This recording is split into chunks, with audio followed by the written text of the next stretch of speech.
température psychologique. Une limite.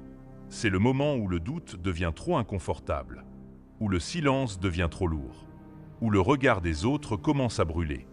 Il s'arrête, il recule, il se justifie, il s'excuse. Mais toi, tu ne vas pas être comme la plupart des gens aujourd'hui. Parce qu'aujourd'hui, je vais te donner accès à quelque chose que moins de 1% des gens comprennent vraiment. Une forme de pouvoir qui ne s'enseigne pas dans les écoles, qui ne se discute pas dans les réunions et qui est systématiquement mal interprétée par ceux qui en sont dépourvus. C'est le pouvoir du froid. Pas de l'indifférence passive, du détachement stratégique. Calcul. Volontaire. C'est l'état d'esprit qui te permet de regarder le chaos en face, de sentir la pression monter, d'entendre les critiques pleuvoir et de ne pas même cligner des yeux. Tes émotions deviennent des données, pas des commandes. Les attentes des autres deviennent du bruit, pas des ordres. Les résultats deviennent des rétroactions, pas des jugements. Au cours des prochaines minutes, je vais détailler pour toi les 7 lois du froid. Chacune de ces lois est un levier, une faille dans la matrice du jeu social. Si tu les appliques, tu vas cesser de réagir à la réalité des autres. Tu vas commencer à sculpter la tienne. La première loi est la base de toutes les autres. C'est celle qui transforme l'anxiété en carburant. Loi 1. La règle du plan B sanguin. Le froid ne naît pas de l'espoir. Il naît de la préparation. La plupart des gens naviguent dans la vie avec un plan A, entouré d'une bulle d'espoir fragile. Ils espèrent que leur relation tiendra. Ils espèrent que leur job durera. Ils espèrent que leur projet marchera. Et cet espoir, cette dépendance à un seul résultat, est une faiblesse qui transpire dans leurs moindres gestes. La personne qui pratique le froid fonctionne différemment. Avant même de s'engager pleinement dans le plan A, elle a déjà élaboré, sur papier, un plan B sanguin.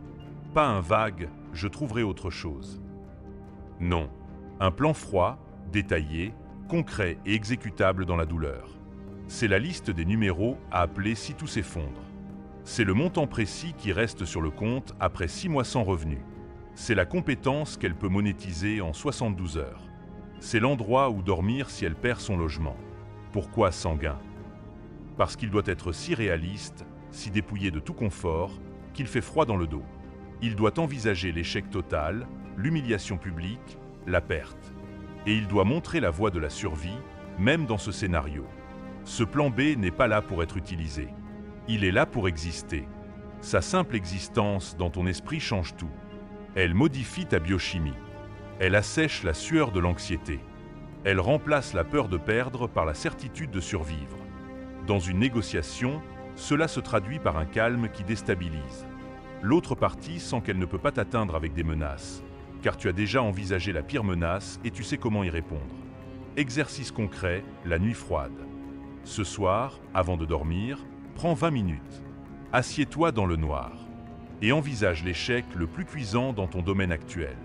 Maintenant, écris, étape par étape, ta réponse.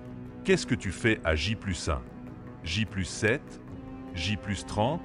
Ce document est ton encre, ton centre de gravité dans la tempête. Relis-le une fois par semaine jusqu'à ce que son contenu devienne une évidence, jusqu'à ce que la peur se transforme en simple variable d'un calcul. C'est le fondement, le socle de glace sur lequel tout le reste est construit. Loi 2. Le principe du thermomètre social. Les relations humaines sont un échange de chaleur.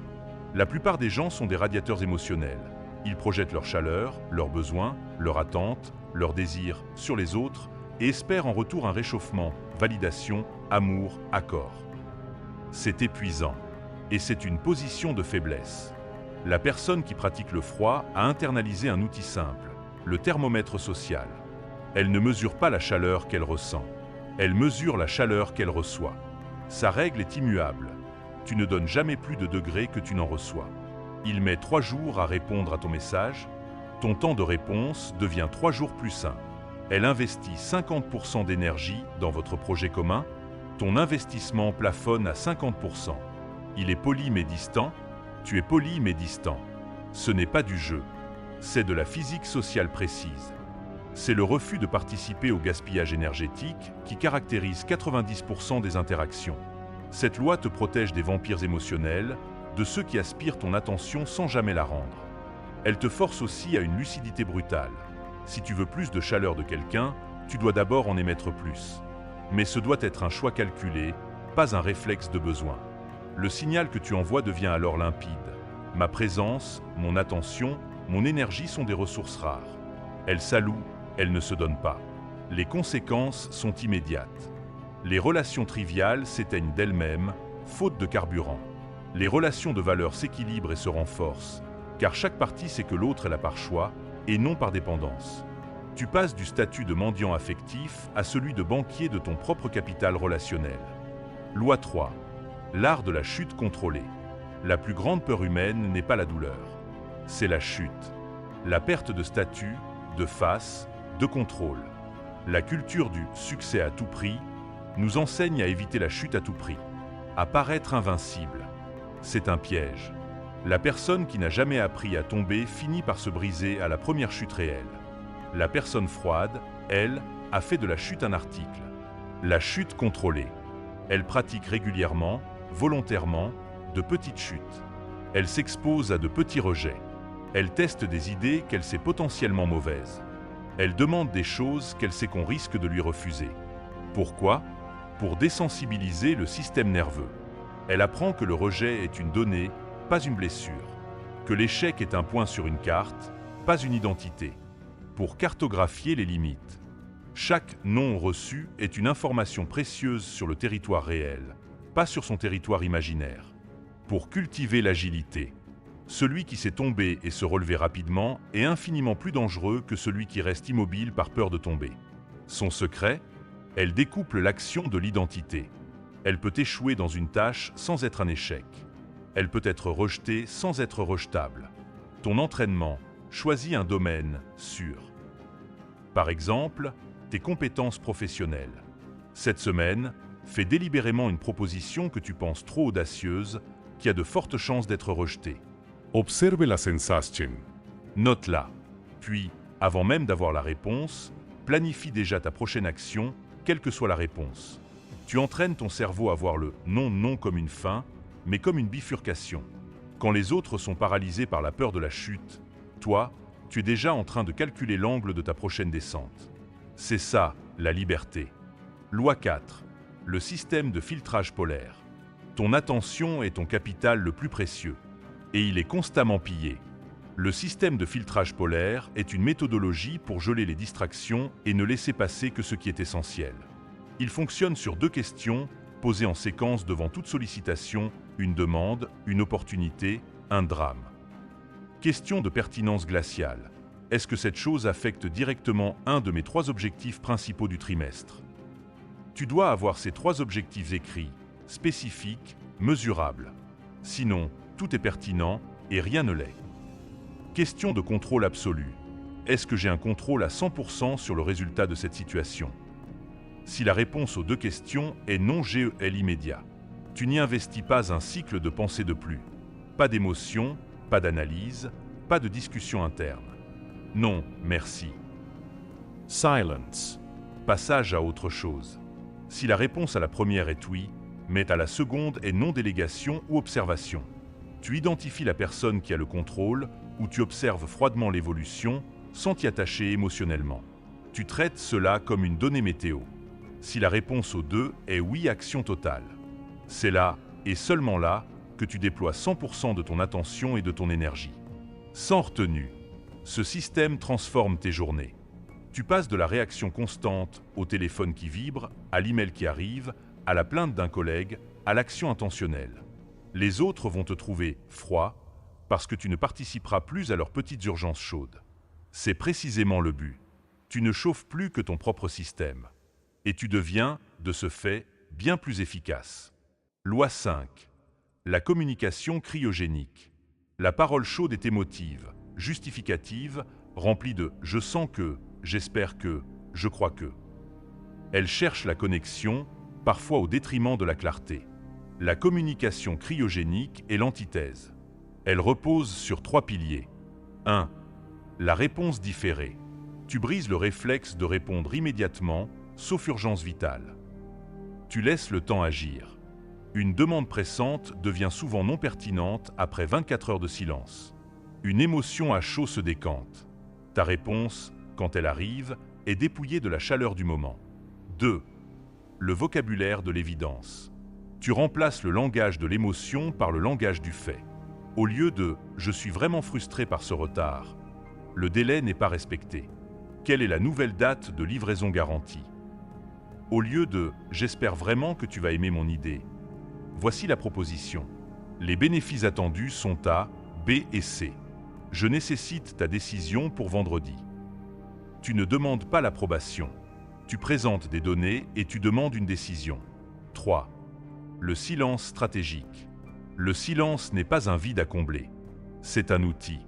Après avoir posé une question importante, après avoir fait une offre, après avoir été critiqué, tu te tais. Tu laisses l'autre combler le vide. C'est dans ce vide que ses véritables intentions, ses insécurités et ses faiblesses apparaissent. Tu n'as rien à faire qu'à observer et écouter. Pratiquer cette communication, c'est comme parler depuis l'intérieur d'une capsule. Tu entends tout, tu vois tout, mais ta propre température n'est pas affectée par l'agitation extérieure. Tu deviens imperturbable et donc extrêmement persuasif. Loi 6. Le rituel du reset zéro. Même la personne la plus froide accumule de la chaleur résiduelle.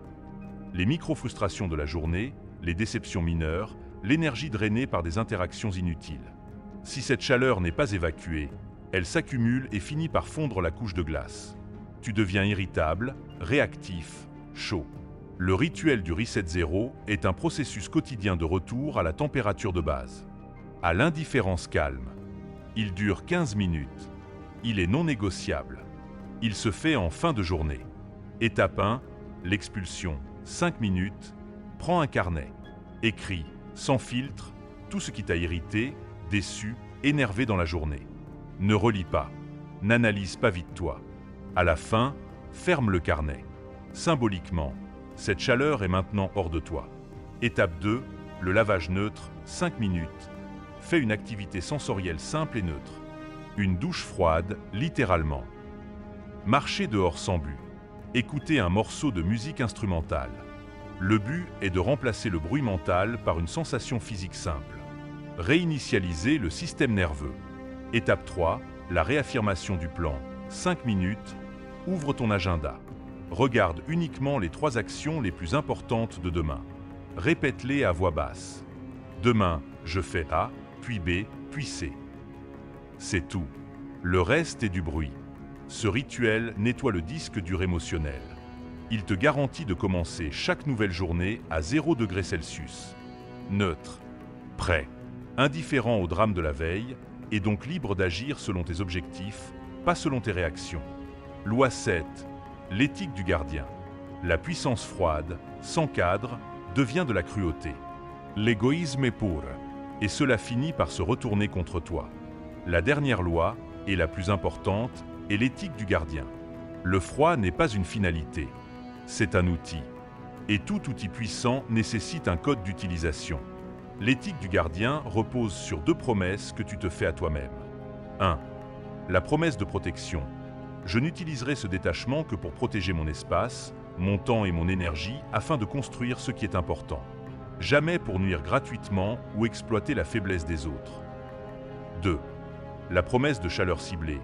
Je réserverai la capacité de réchauffer mon système à des moments, des lieux et pour des personnes spécifiquement choisies. Ton partenaire, tes enfants, ton cercle de confiance absolue. Ici, le froid se retire. La vulnérabilité, la chaleur, la connexion sont non seulement permises, mais cultivées. C'est le contraste qui donne sa valeur à cette chaleur. Elle n'est pas un besoin désespéré, mais un don choisi. Cette éthique est ce qui sépare le stratège du sociopathe. L'individu puissant du tyran solitaire. Elle te permet de dormir la nuit. Elle te permet de te regarder dans le miroir. Et, de façon pragmatique, elle rend ton froid crédible et respectable aux yeux des autres. Ils sentent que ce n'est pas un manque d'humanité, mais une humanité fortement défendue. Conclusion. Devenir la température de la pièce, 21h01, 22h30. Musique. La même pulsation qu'au début, mais plus lente, plus assurée. Le but final n'est pas de devenir un iceberg isolé. Le but est de devenir la température de la pièce. La personne dont la simple présence calme les drames inutiles. dont le silence impose plus de respect que les discours des autres, dont les non sont acceptés sans discussion et dont les oui ont le poids d'un engagement gravé dans la pierre.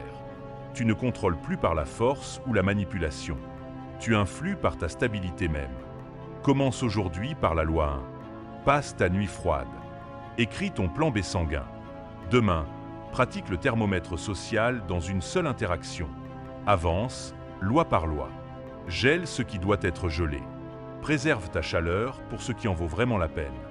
Le monde est bruyant, chaotique et chaud.